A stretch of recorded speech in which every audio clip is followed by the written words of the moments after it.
Minerals interim topic meeting to order. We got rules and we'll make you live by them, and we'll live by some of them too. So we're gonna go through these subjects and we're gonna take input from the public and from Zoom. And then we're gonna look at these subjects and decide which ones we're gonna recommend. Just because we recommend them doesn't mean that management council takes them, you understand? But maybe with some suggestions, they'll take them. So we'd like to get started on whatever we'd like to hear from the public on the subjects, not necessarily in the order they are. Legislators first, Mr. Chairman. Oh, yeah, that'd be good. How about legislators first? Representative Larson, have you got something you'd like to say? This would be a little unusual that you have something to say, but okay.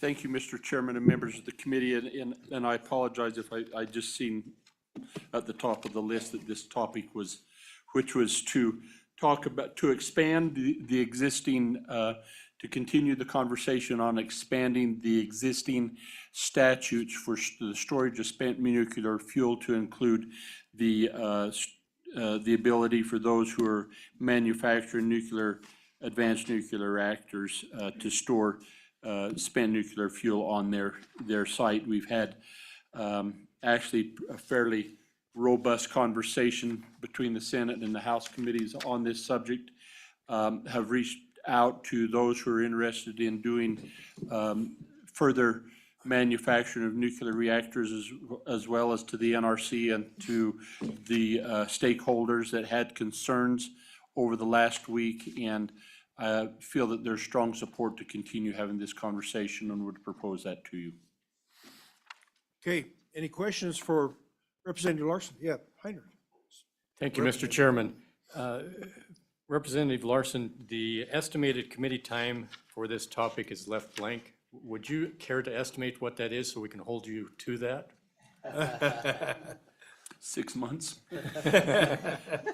No, I think that, Mr. Chairman, I think that it's going to be worthy to be maybe in our conversation, but not all in one.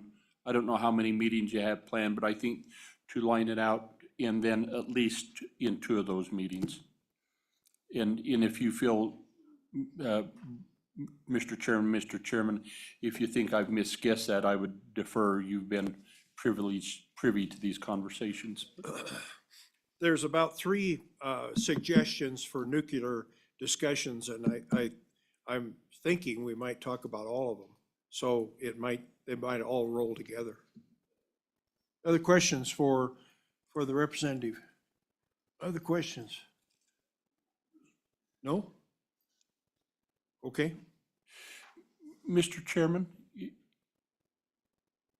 Yeah, go ahead. Okay, Mr. Chairman, if I may. I would also like to see, have the chairman, if you consider this, see if you'd be interested in having taken an opportunity to visit the Idaho National Lab and looking at some of the storage that takes place there, and to get a little broader view of the TRISO fuel that we've been talking about, how it can be stored, and to answer some of those questions. And so if there's an interest there, I'm happy to try to help facilitate that. Okay, I see there's a Mr. Morrell that suggested he could help us with that too. So we probably could have a lot of help with that. All right, thank you. Thank you, Representative Larson. Representative Filer?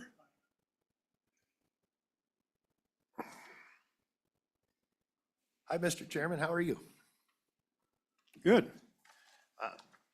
Folks, Lee Filer, Mr. Chairman, I'm Lee Filer, House District 44. I'm going to be pretty fast because there's 2 topics that are on your guys' list that really hit home with me. The first one's on page 12, be the Fast Track Permits Act. That was House Bill 202 that had died in the Senate Minerals Committee, but I have been working now with the municipalities and also some other building departments throughout the state to maybe we could find ways to streamline building permits be a lot more business friendly and actually have the equitability between the municipality and the builder. With that, Mr. Chairman, I'll take any questions if needed.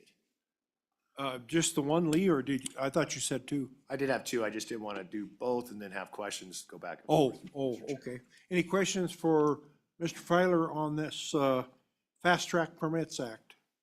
Fast Track Permits Act. Hearing none? Okay, go to your next subject, please. Yes, Mr. Chairman, the next one would be on page 13, which would be the industrial power regulation. I think that we do need to have a heavy look at this. Within our state, there's plenty of industry, large industry that would like to come here and utilize the great power that we do provide and make sure that they have good rates and pretty much a fast track to being able to tap into that power and utilize that and keep that here in the state. And as we all do understand that just the sales tax revenue from power usage is very needed for our state. So I would be definitely willing to work with you all on that one also, Mr. Chairman. Do you have an idea of the time we might need to do with that? Is that 1 hour or 5 hours or? Mr. Chairman, I believe that's probably going to That's take at least 5 hours, I would imagine on that one. You'd probably have to get with the representative that's actually bringing that one to be more specific on that. Okay, all right. Other questions for Lee on industrial power regulation? Other questions? None? None? Thank you, Representative Feiler. Thank you, Mr. Chairman. Laura, are you wanting to testify? Okay, come on up and let's do it.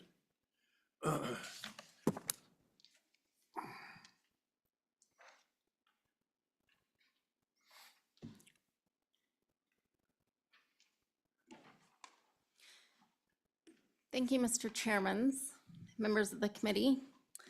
I want to talk about the geoengineering. I think that there are three topics on this in this list. 3 different people actually introduced this for an interim topic. Do you want me to tell you the pages? Yeah, please. One is on page 2. Kevin Campbell.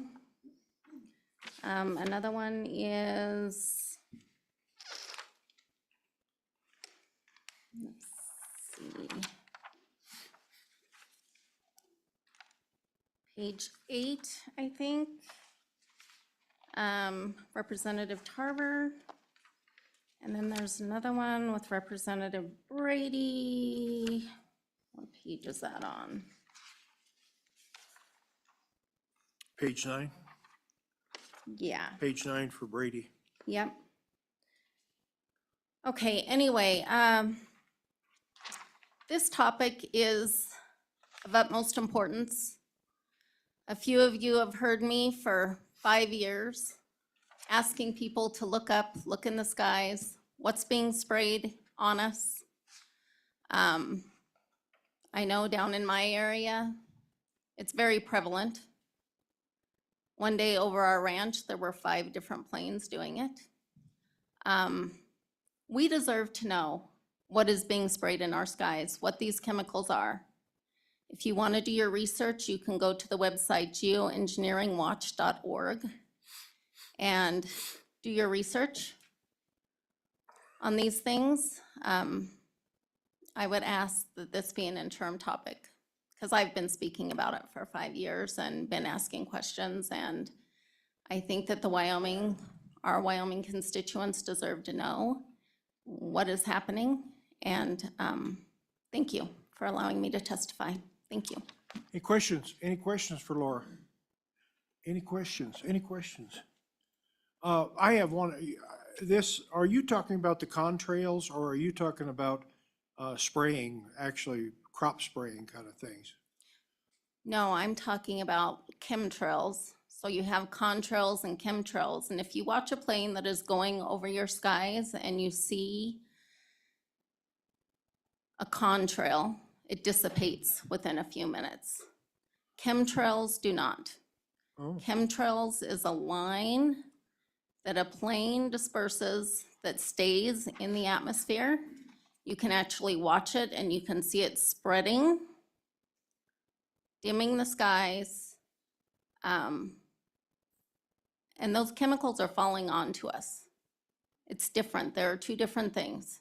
Okay. And so if you would go to that website, you could do your research and see what's going on. Thank you. All right, thank you, Laura. Thank you. Yes, ma'am. Thank you, Chairman, and members. My name's Marlene Brady, and I'm one that submitted one of these atmospheric geoengineering requests. I really would hope that you would pick this up. There is a huge, huge need for this. If nothing else, do our testing and see what's going on with that. And I appreciate everyone else's, or Senator Pearson's comments as well. Mr. Chairman. Yes, Senator Cooper. Thank you, Mr. Chairman. Ma'am, could you tell me why you think this would be related to minerals and economic development instead of some other committee? Go Mr. ahead, Chairman. Marlene. I just think it's a good one, and I think you guys can tackle it and give us a good result and hopefully put it before your interim committee. That's all I have to say about minerals. You think it's because we're the best committee? Yes, you are. Yeah, yeah. We can all agree with you on that one now. Yeah, Mr. Chairman, yes, yes. yeah, Representative Brady, what would you want the Minerals Committee to do with the topic? So if you were the chairman of the committee, what would be your first priority for this topic? Who would you bring to the committee that you, because all we can do is ask folks to come generally. So what do you anticipate it looking like? Mr. Chairman, Yes, go ahead. you mean if it went to interim, what the whole process would look like? Who would we bring in for testimony? Besides the people producing the website, anyone else that's not producing, I think a movie you referenced on your piece? Anyone else that if within the state of Wyoming that you think that we could call in? There'll be lots of people that are concerned about this. Yes, there is. There's a microbiologist, and I can't remember where she is, but she had testified earlier, and she's in Wyoming. Anyone with the state, like an official agency? Well, if they want to defend their position, I don't know, but I will. I will certainly defend mine. And are you thinking that we would come out with a bill that addressed something or told somebody not to do chemical atmospheric engineering or? Well, Mr. Chairman, you may, as a committee, decide to maybe perhaps take up University of Wyoming to do some testing in their airplanes. We can do ground samples. So, water samples, the effects of what's going on in our trees. So you're wanting us to study it a little more and get some real information? It really needs to have some, eyes look at it at a state level. Absolutely. And other states are doing the same thing. There's many states, and don't ask me which ones, but many are making this move. Mr. Chairman? Okay, other questions? Yes, Senator Nethercott. Yeah, and this question is to the representative and to Senator Pearson. Was this topic given to the Ag Committee? This is the only committee for interim. We like to do the stuff under the ground. All right, thank you. You'll like this. Thank you. Other questions? Other questions? Hearing none, thank you, Ms. Brady. Any other legislators here who'd like to speak about this interim topics? Any agencies here like to speak about these interim topics? And they jump up.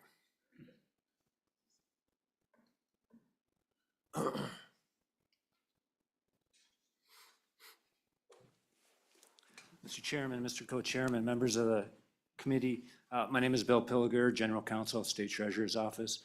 With me is Jeff Robertson. He's our unclaimed property administrator. So the topic I'd like to briefly address is on bottom of page 12. On to page 13, the proposed topic is revisions to our unclaimed property statutes. Our existing statute was passed in 1993, but it's based on original Model Act in 1981. So it, at this point, is roughly 45 years old. And as you can imagine, a number of different types of properties have come to existence since then. A large one at this point is virtual currencies. 2/3 of our existing property is in fact virtual currencies. That's not specifically addressed in our existing act. But other types of properties, gaming accounts that are regulated by the Wyoming Gaming Commission are not addressed. That's again something that we'd like to include, like video game digital content, payroll cards. Employers are now paying via payroll cards, not just direct deposit or checks. But even things like tax deferred and tax exempt accounts, health savings accounts, Roth IRAs, these all came into existence. Obviously very common now, but certainly are not specifically contemplated by our act. So we'd like to at least bring our act into a relatively current state by adding some properties. We'd also like to include kind of abbreviated claims processes, make it easier for owners to claim property as well as heirs by going through either a data matching process as well as a kind of an abbreviated low dollar process for heirs. There are also no confidentiality or security provisions in our existing act, and as you can imagine, we possess a lot of either personal information, but as well as financial banking information that we would like to be able to protect for our owners. So again, trying to keep this very brief, but in essence, that's what we're asking you, the committee, to consider. I guess I have the same question we had for the previous speaker. Do you think the Minerals Committee is the best place for this to come from? And why? Mr. Chairman, as we just established, this is the best committee. Oh, But there you go. Already established that. second to that, we have talked with Senator Nethercott, and she's willing to work with us on this. Mr. Chairman, if I can, due to its connection really to banking and finance, it did seem like this wasn't an inappropriate committee for it. The Treasurer's Office also isn't relaying that the majority of the work is done. And in fact, they had a proposed bill a couple years ago. It was pretty robust. So we wouldn't be starting from scratch. And if this committee isn't correct, it's also possible, due to workload or whatever, that capital finance and investments is also an option, but just kind of an important piece to put this out in front of the committee. Thank you, Mr. Chairman. I see it mentions cryptocurrency, so I figured that Senator Rothfuss would like it.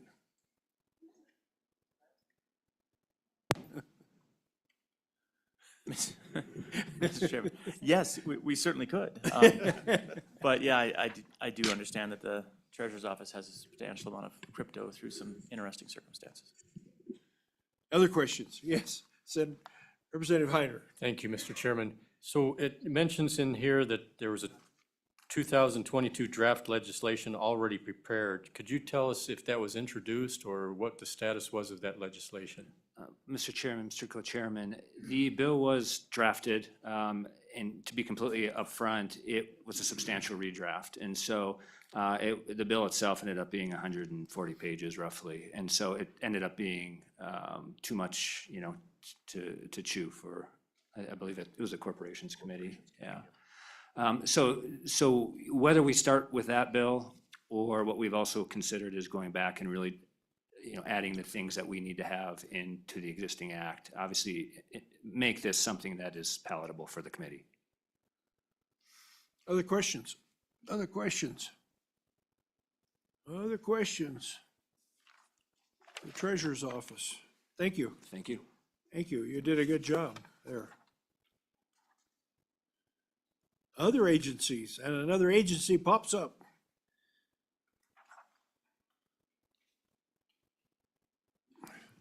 Good afternoon, Mr. Chairman, Yes. members of the committee. My name is Rob Krieger. I serve as the Executive Director of the Energy Authority. The topics I'll be talking to you guys about today would be found on page 5, as well as the bottom of page 11 and 12. I see Chairman Knapp has a similar interim topic. I think it'd be good to do a deep dive into the energy matching funds. As some of you who've been around would know, those were stood up 3 years ago. We've done a lot of projects with those. And I think it'd be good to go through that history as well as the process. We've talked about this in this committee as well as corporations and revenue about some of the change in mindset out east and how we can maybe take advantage of some of those possibilities and some of the energy projects here in Wyoming. So I think all that is very timely. As you all know, this is in a section 300 of the budget. So as you guys go into a budget session next year, if this were to be continued, that would have to be re-upped in that.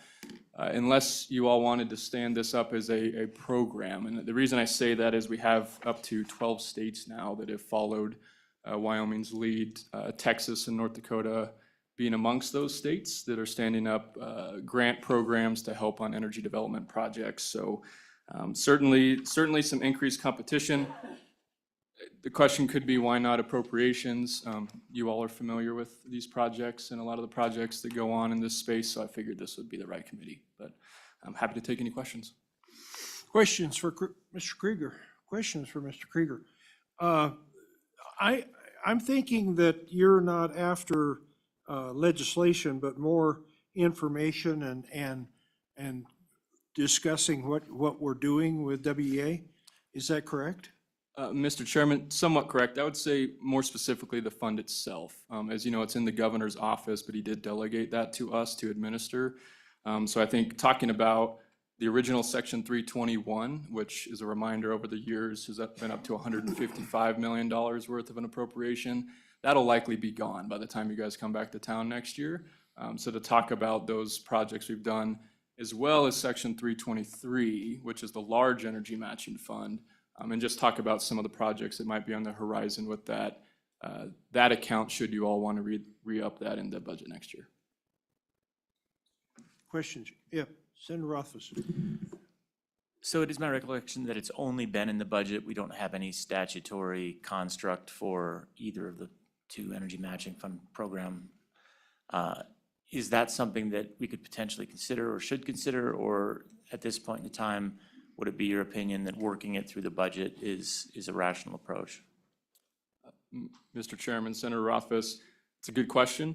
I think if the state wants to do something like this long-term, some sort of energy development project program, I would advise the committee that we look at storing this into a budget, into an agency's budget. I think re-upping this every 2 years in a Section 300 has caused some confusion. The first Section 321, and that was first stood up, there were a few earmarks.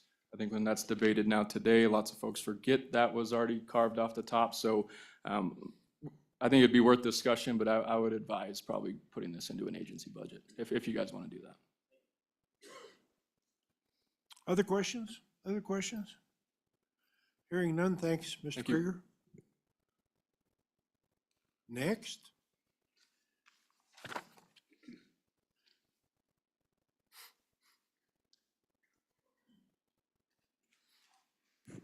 Thank you, Mr. Chairman. Yes. Members of the committee, thank you all for being here. My name is Josh Durrell. I'm the CEO of the Wyoming Business Council. And the interim topic I'd like to address today is to take a look and review and revise the business-ready community statutes. And obviously, this is the right committee. Many people have established one reason for that. The other reason is that economic development's actually in your name. So that's another reason for this. So that's a good thing. The reason this topic is really important is that over the last 5 years or so, we've started to fully understand the problem that business-ready communities can address. And the challenge that we face right now is that some of the elements of the statute do not allow us to fully address that problem. And what I mean is that there's not a level of local capacity that can be built from many of the projects we've done in the past. And so we have understood the problem better, and now we think that we can make some statutory changes to better solve that problem. The other element that I think is a really important one for this committee to look at is that also in the last 5 years, I've heard a number of calls by a committee like this, the Appropriations Committee, other legislators, that we really need to take a hard look at some of the things that have been put into the statute, especially as it relates to things like revenue recapture, which is when we do a project out in a community in the state, there's a certain percentage of those monies that can come back to the state when that project is completed and it has been in effect for a certain amount of time.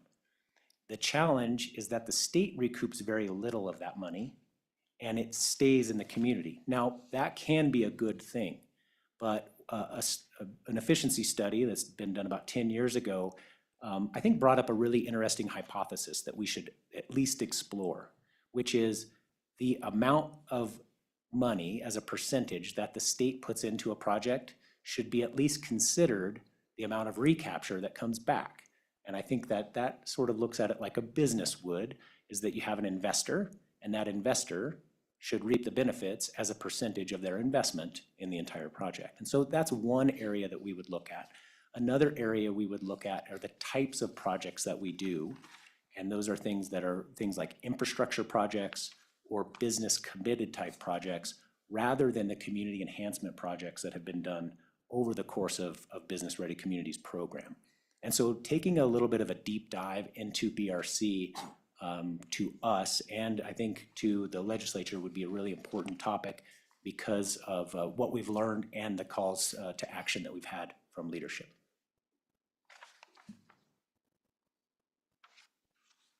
Questions for Mr. Durrell? Yes. Thank you, Representative Lawley. Thank you, Mr. Chairman. I really was interested in this topic. I live obviously in a rural district and agree that this is not a good match. And so would you envision bringing some folks that you've tried, from the rural communities that could explain some of the challenges they face under the current program?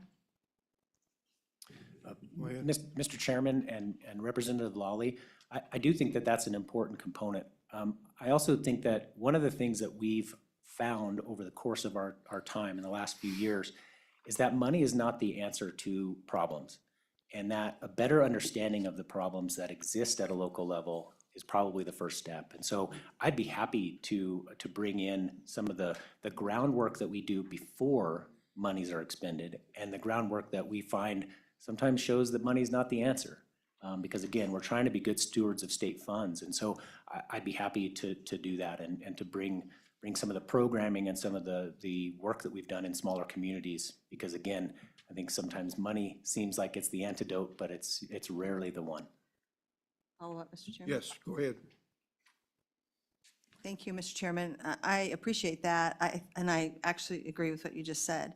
But I'm hoping that we will get to the point of finding what the answer is, because I think there are some answers for smaller communities, but I agree that this program isn't really built for those. And so you're thinking we might come out with some legislation to change a few things? Is that correct?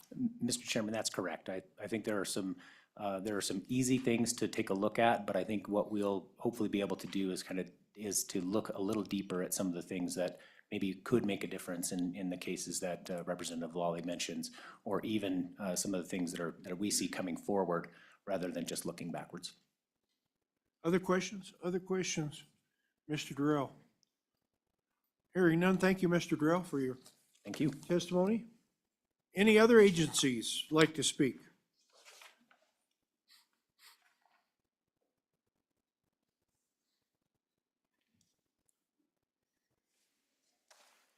Mr. Chairman, my name is Tom Kropatch. I'm the supervisor for the Oil and Gas Commission. There's 3 topics that we were interested in, none that were suggested by my agency, but the enhanced oil recovery topics we would all support, and they're on pages 3, 5, and 14 in your packet.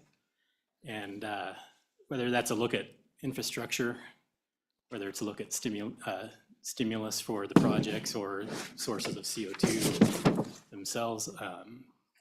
I can echo from the regulatory standpoint, we've echoed many comments. You all have probably heard this session on the increased interest in EOR in the state and some of the issues with getting those projects off the ground.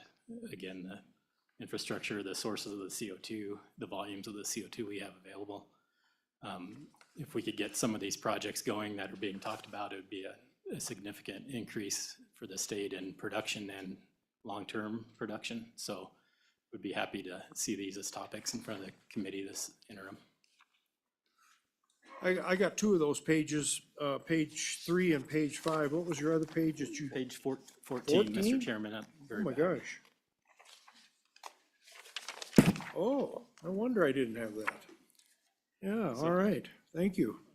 Any questions for Mr. Kropatch? Any questions for Mr. Kropatch?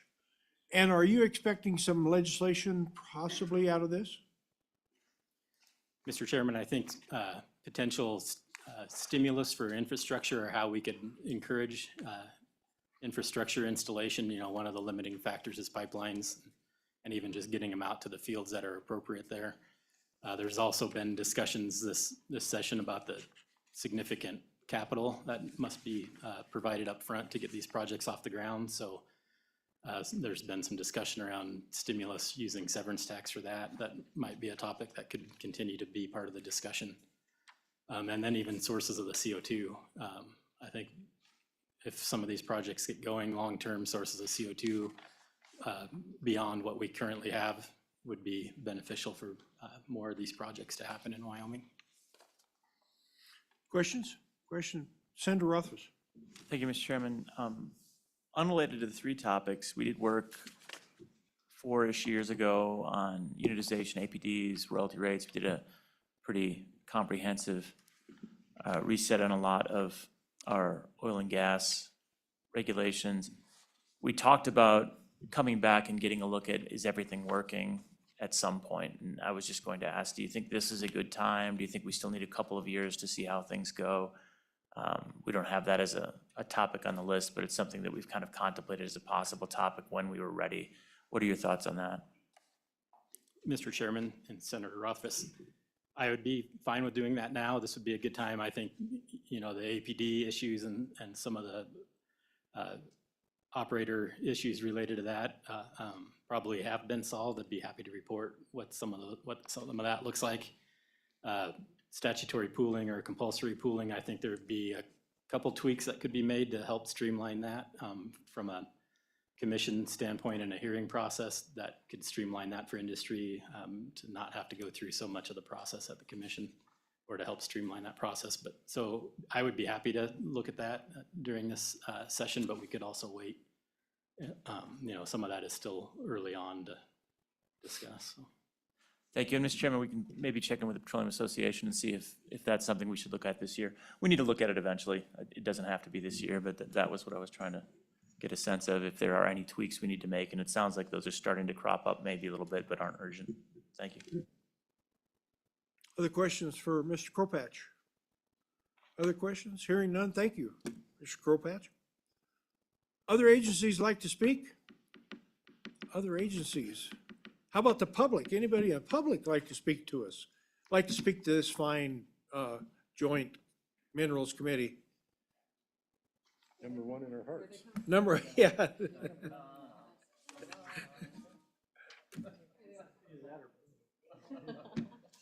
Oh, they come up multitudes.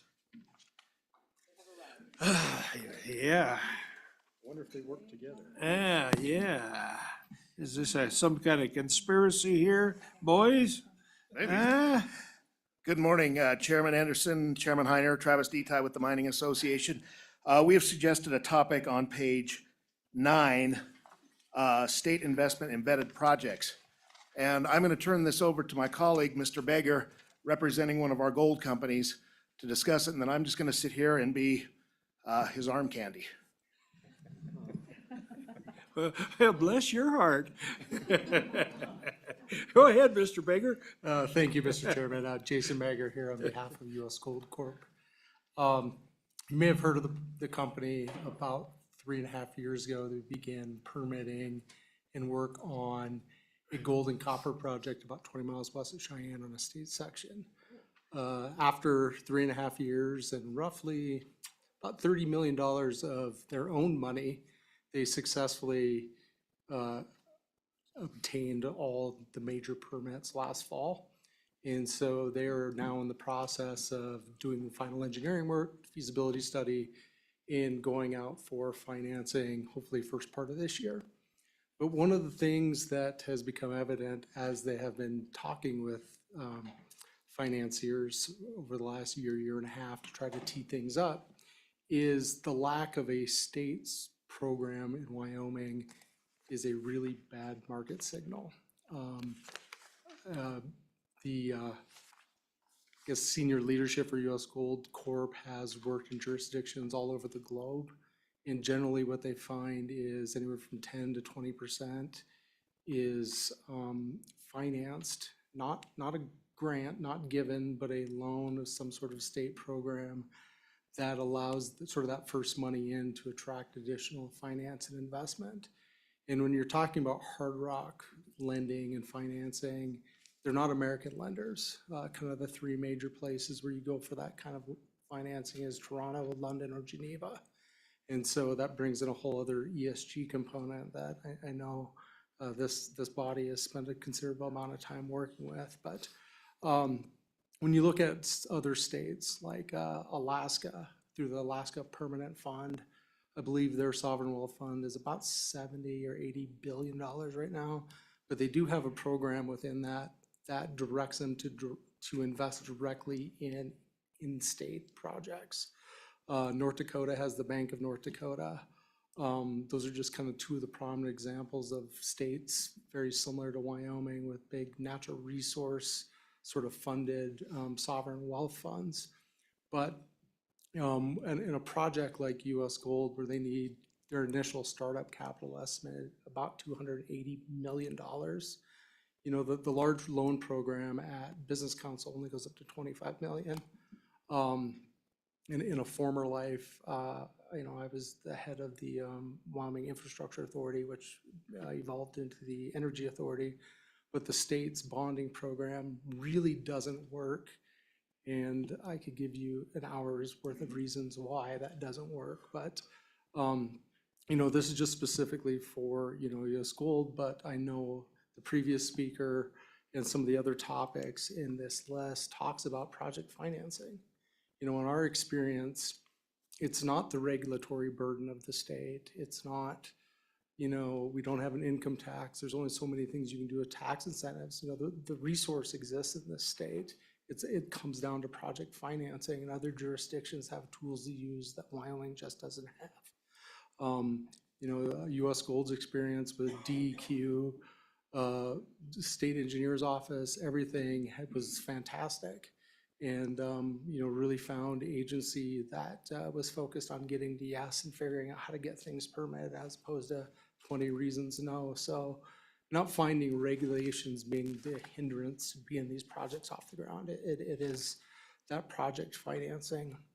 And kind of lastly, the thing to remember is, you know, for a project like this and others that occur on state lands, there's multiple bites at the apple. Not only would you get interest off the note itself, you're also getting royalties, ad valorem production, ad valorem property, severance taxes, everything else. So, you know, as opposed to, let's just say it's an 8% or 10% interest rate, the real return is probably 30 to 40% once you add everything else in there. So we think it'd be just helpful for the state to look at what could be done using the sovereign wealth funds within the treasurer's office to help kind of bring these projects to fruition. Thank you. Gladly answer any questions. Any questions for Mr. Bigger? Questions for Mr. Bigger? I have one. Are you thinking a loan program as opposed to a grant program? Mr. Chairman, that's kind of the thing that comes to mind is, you know, I guess, sure, a grant program would be great, but I think a loan program for properly vetted commercial projects. And I also want to say too is, you know, these projects, a large component of it is probably going to be funded through, you know, major investment houses, banks that do have substantial due diligence, you know, divisions to go through that. And so the state doesn't necessarily need to reinvent the wheel and go through that process again. I think if you could somehow tie it to private investment banks or firms to do that diligence, it could there could be an interesting way to do that without adding a lot of new burden to our agencies. Questions? Yes. Chairman Heiner. Thank you, Mr. Chairman. Mr. Baker, we have stood up a framework for bonds through the state of Wyoming, but it's very actually not utilized at all. Is there something that we should look at to strengthen that program that makes it more conducive to what you're talking about as far as financing? Mr. Chairman, Chairman Heiner, the real issue with the bonding program that we have is it stems from the constitutionality of the 16.6. That's the right section, where the state can't directly invest in things, and that does create a challenge. But with the bonding program, really what we've created is a middleman. Since the state isn't actually making a direct investment, you're going through, so I'll go back to my time at the Infrastructure Authority. There was a bond for Basin Electric as a part of their Tri-Fork power plant. It was like $36.5 million. That was actually held by Wells Fargo. So the Infrastructure Authority issued the bonds. Wells Fargo's purchased them, or excuse me, managed it. The state treasurer purchased it. So really what you found was the Infrastructure Authority was taking half a point, adding it, adding that cost. And so a company's like, well, why wouldn't I just go directly to Wells Fargo to buy these bonds? So it's a cumbersome attempt to sort of work around the constitutionality issues, but in reality, you have a more expensive product when it's all said and done. Other questions? Other questions for Mr. Baker? Other questions? Hearing none. Thank you, Mr. Baker. Would you like to have anybody else speak? Mr. Detail? Mr. Chairman, I think Mr. Beggar nailed it on the floor, but I'd be happy to dance around any questions if you have any for me. I thought maybe you'd let Mr. Obermüller speak, but Mr. Chairman, I'd like to introduce the president of the Petroleum Association of Wyoming, Mr. Pete Obermüller. Thank you, Mr. Chairman. thank you, Mr. Detail. Mr. Chairman. Yeah, Mr. Obermüller, I'm glad you've been introduced. Yeah, that saves me some time, Mr. Chairman. Mr. Chairman, if you all insist on having interim meetings, then I have a couple of suggestions for you. The Energy Authority, Director Krieger talked about the deep dive in Energy Authority. I think to Chairman Heiner's question on bonding, that could be part of that. We would like to talk about that as well as part of the topic on enhanced oil recovery, infrastructure and incentives. There was mentioned there's 3 requests for that plus the Energy Authority topic. So I think a lot of that could be tied together. Mr. Chairman, we would support that. A couple other items that are on the list that I just want to mention. First of all, there's one on page 7 regarding pore space for CO2. I would simply caution on that. The actual request in there from Representative Lawley, who had to depart here, was that it's just a look at severability of pore space. And to the senator's question about re-looking at what we did on oil and gas unitization, we just did pore space unitization, and so I wouldn't want to reopen that. But if you want to talk about severability, that's okay. I would just request that you limit it to just that by itself.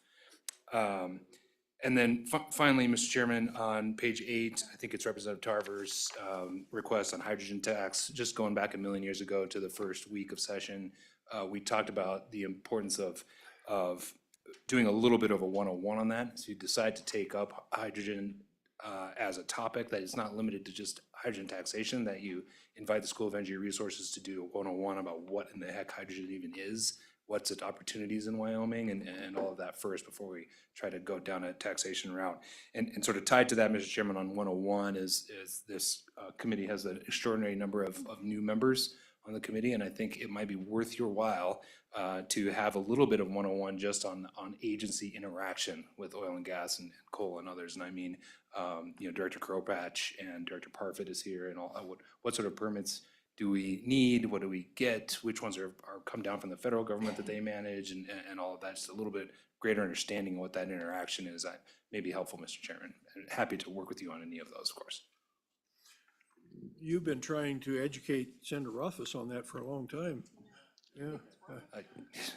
How's it been going? Yeah, Mr. Chair.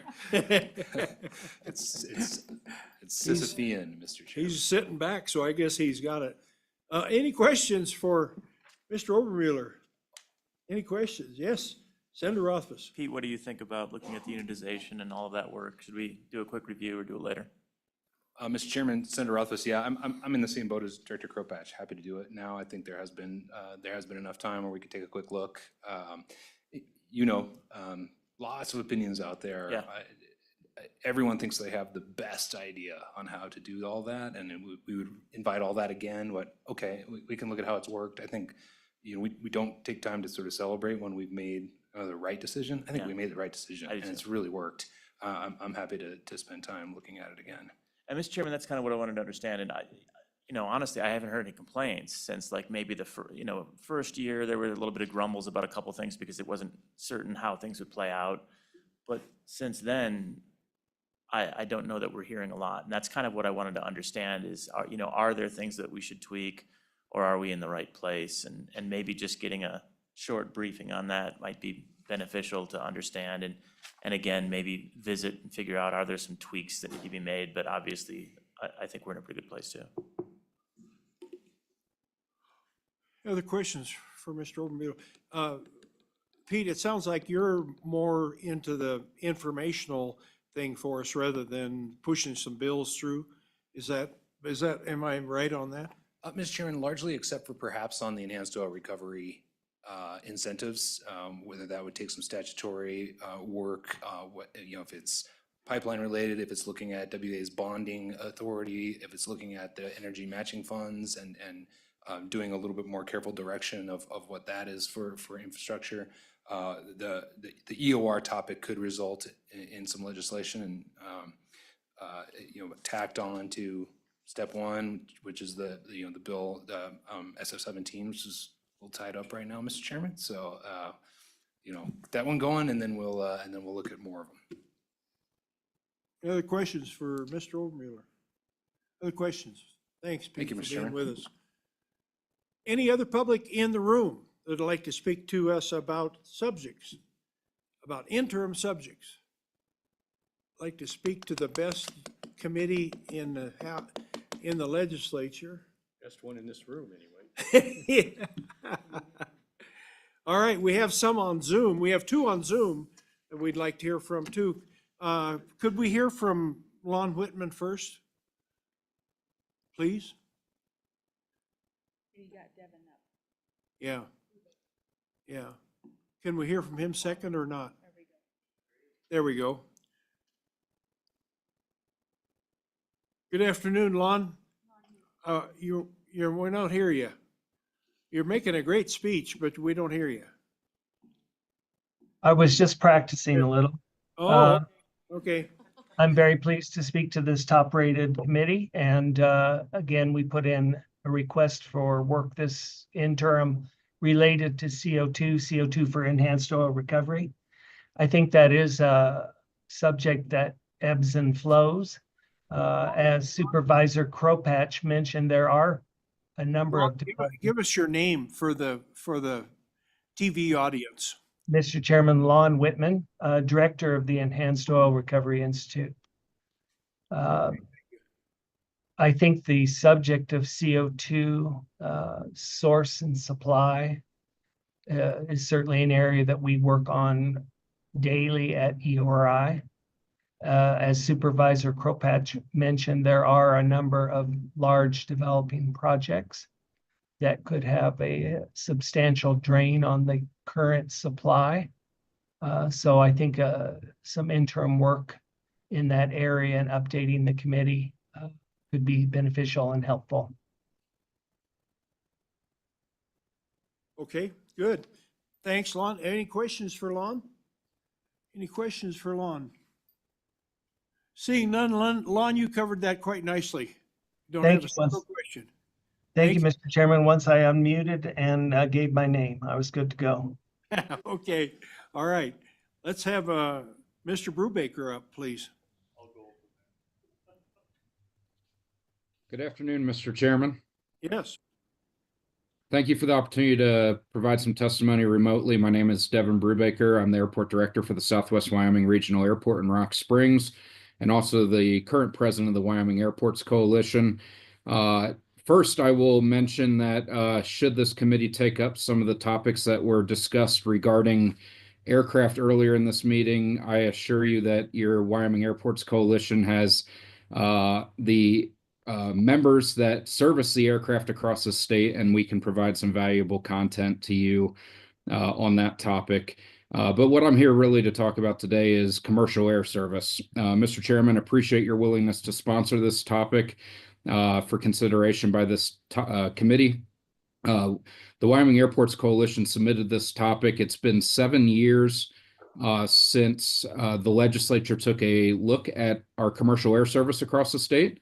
Back in 2018, the legislature created a phenomenal program that has seen robust success and has opportunities for continued success in the future. And the importance of our air service to economic development, and that's why we're here at this committee, is paramount. Over $1.5 billion a year of economic activity supporting over 17,000 jobs in the state. That economic impact translates to every industry that's spoken to you today. And so it's important that we, as a state, continue to focus on delivering reliable air service in each of the 9 communities that have it today. And it's our desire that this committee take a look at it. I will let you know, Mr. Chairman, that Transportation and Appropriations have heard this as well. And they have, at least in the initial sounds of it, sounds like they're going to include this under an overall YDOT topic. But I think it's important for each of the 3 committees that we submitted this to take some time to just become reacquainted with how the state participates in air service.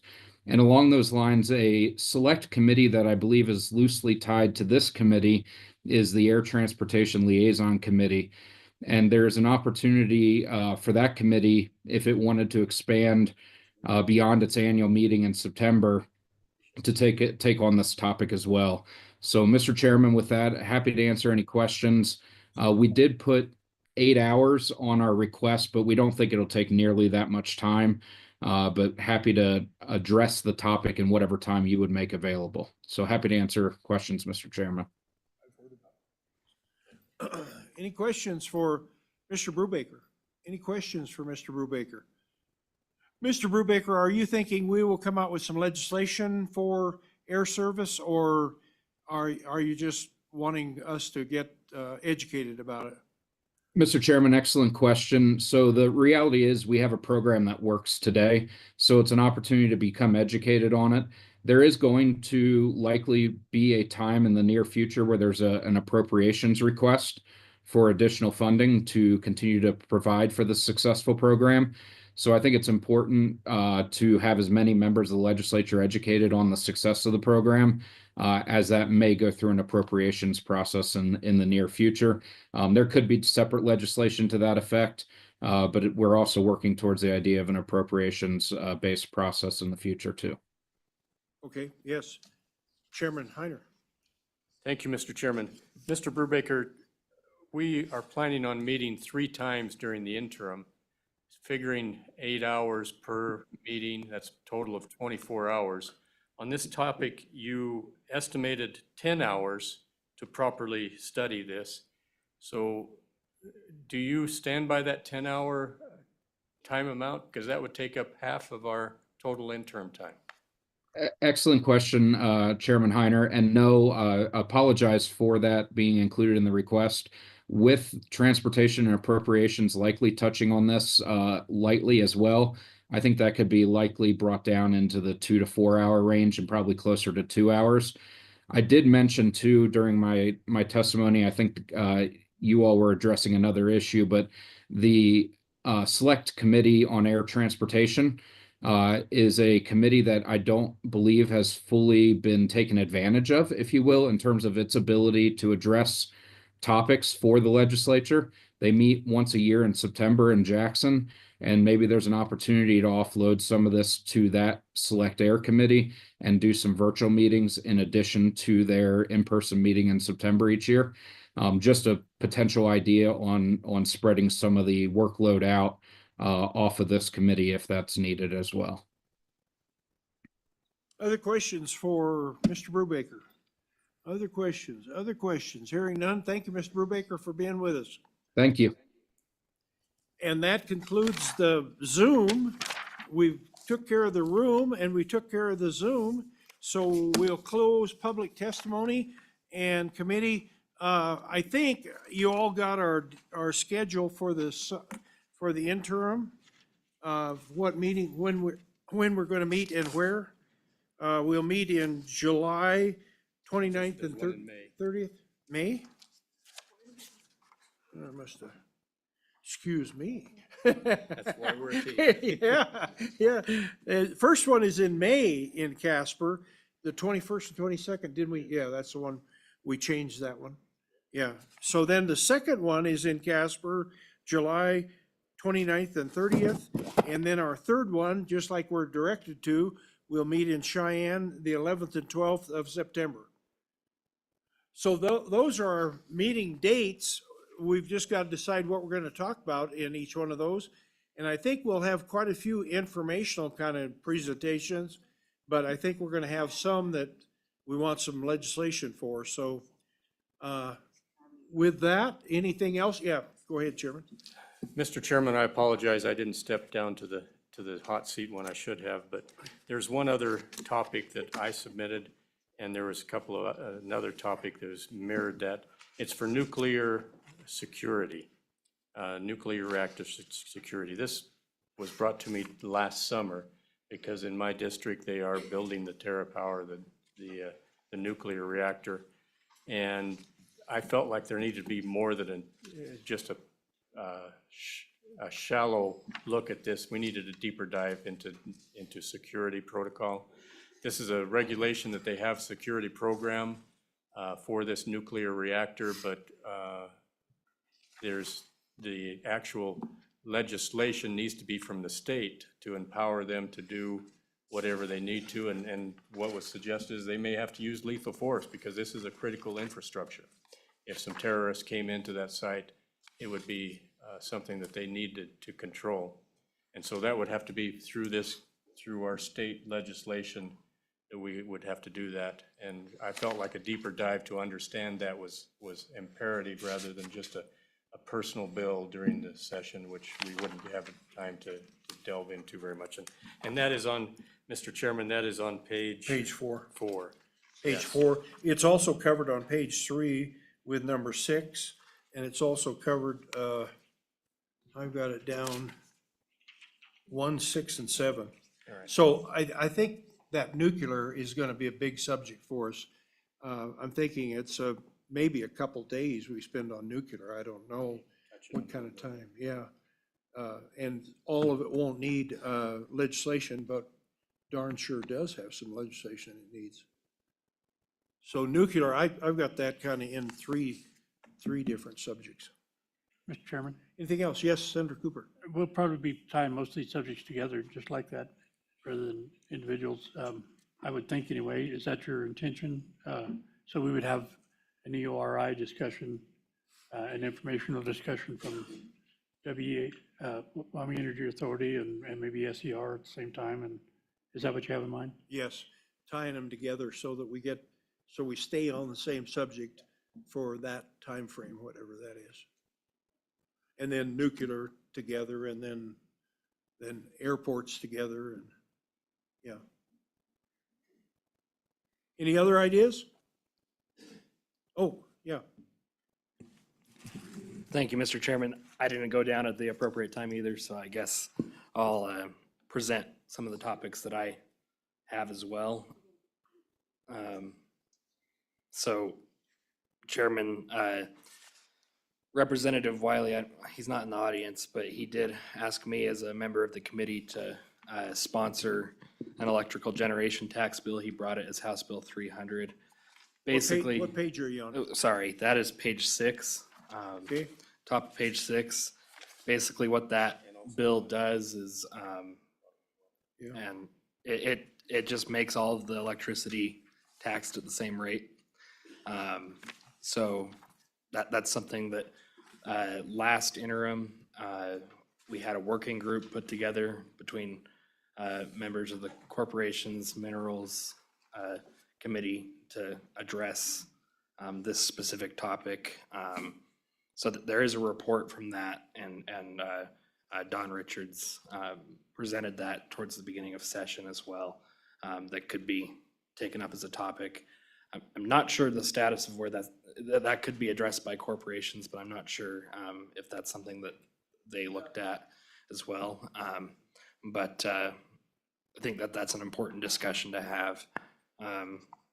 The next topic that That is on page 1 and on page 6. We've got two requests for that electricity taxation. Thank you. And then the next one that I have came up in a sub-working group of the Minerals Committee last interim. It's actually a pretty quick discussion regarding industrial siding project levels.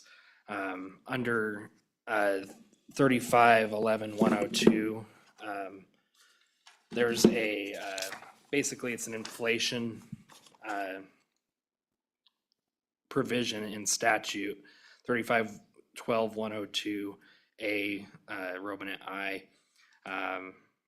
And so industrial facility or facility means any industrial facility with an estimated construction cost of at least $96,900,000 as of May 30th, 1987. And then it goes on to the council shall adjust this amount up or down each year using recognized construction cost indices as the council determines to be relevant to the actual change in construction cost. What problem this creates is a few years ago, they put into industrial siding statutes a tiered system for economies of scale. And eventually that that bottom tier will just become non-existent. So I think it's a pretty quick topic that we could address that just raises up the tiers so that we don't get rid of that bottom level. Which subject are you talking about? Sorry, the second one, industrial siding project levels. It's on page 6. 11 project.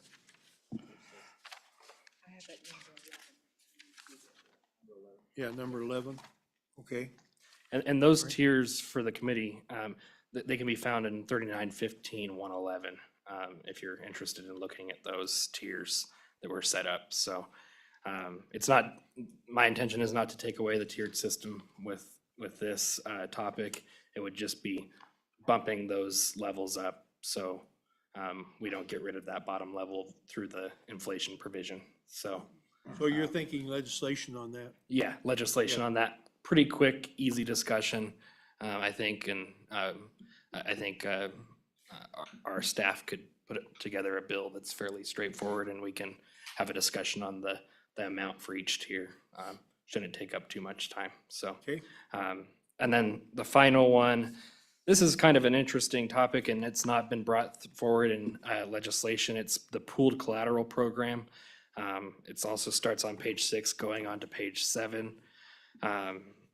In 2019, the Nebraska legislature passed some legislation that allows for pooled security programs for public funds. So public funds all have to be guaranteed within our banking system.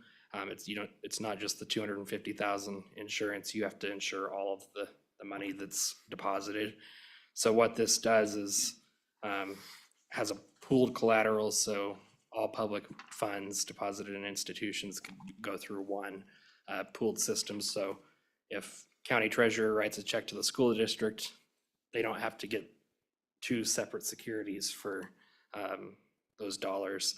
In Nebraska, they let the banking association actually manage that. It's not it might be a quasi-government agency set up through Nebraska. I haven't looked too deep into that, but from what I can tell, it is a private agency that, or private organization that kind of runs that with some some statutory oversight in there. So, and we have our banking commission as well that could provide that oversight. So definitely think that's an interesting one to look at. It was brought to me by Sweetwater County Treasurer Mark Cowan as an idea. I think it does warrant a committee study because it's such a complicated issue. And so look forward to some support there as well. So thanks. Thanks, Larson. Yeah, yeah, you guys were late. We have 30 minutes to You- go for us, but you're, Oh, you do? yeah, but you guys got the timeline. And you got the majority floor leader right there.